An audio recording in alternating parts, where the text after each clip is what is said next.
We are back with Joe Duffy from OffshoreInsiders.com. We just got finished looking over the card, the NBA card for Wednesday, March 11th, and now we're going to get to our free picks. But of course, Joe Duffy, your top picks every day go at OffshoreInsiders.com, right? They absolutely do, and the conference tournaments are here, the big conference tournaments especially, and the more traditional days, Thursday and Friday especially, so you want to join us for NBA and college basketball. Sounds great, Joe. All right, well, I had a bunch of leans on the overnights, but now there's much worse lines. I was thinking about the over in Sacramento, Charlotte, but that's gone up from 204.5 to like 206. I was thinking about the under in Orlando, Milwaukee, but that's now all the way down to 190 or 190.5 or 193.5. So I'm really not sure what I'm going to do here. What are your free pick? What's your free pick or picks for us from March 11th?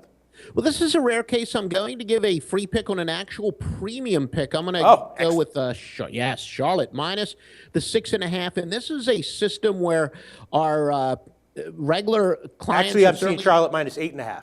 Okay, well, all right. That was when I did release it this morning. It was 6.5. But yeah, I bet that this morning. But yeah, teams coming off a game as a road underdog in which they committed fewer fouls. The theory being that they're not playing aggressively and motivated. That there's actually teams under those circumstances are 222, 334, and 15, and that would say to fade the Kings under those circumstances. So I'm going to keep riding that system, and obviously a lot of our systems, the Sharps, have very similar ones, and I do have some clients who are well, so the line has moved a little bit, but Charlotte is my play. All right, Joe. Well, Sacramento 1-6 against spread over their last 7, and you're willing to take minus 8.5?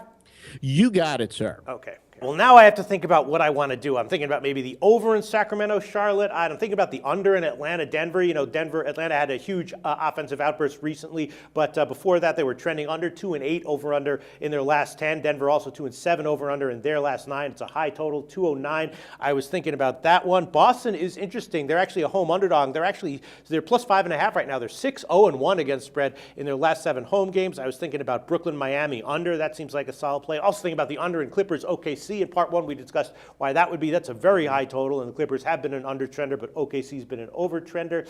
I don't know. Did anything I just mentioned or throw out there pique your interest in any way, Joe? Well, one of the golden rules I always say that so many of our systems are generally counterintuitive, where you have teams that are high. A lot of systems will say, like, when you have 2 high-scoring teams to bet the game under, and the reason is because the totals and the lines are based so much on a team's performance to date that in order for example, the Golden State game to go over the total, both teams are going to have to exceed what their season-to-date statistics are. So I think all in all, anytime you're talking about, especially this late in the year, a high total to go under, I would tend to agree with that. And as we said, both the Clippers and OKC have had so many of their key players in and out of the lineup. So of the games you mentioned, I would probably lean most towards the OKC Clippers game to go under the total. All right.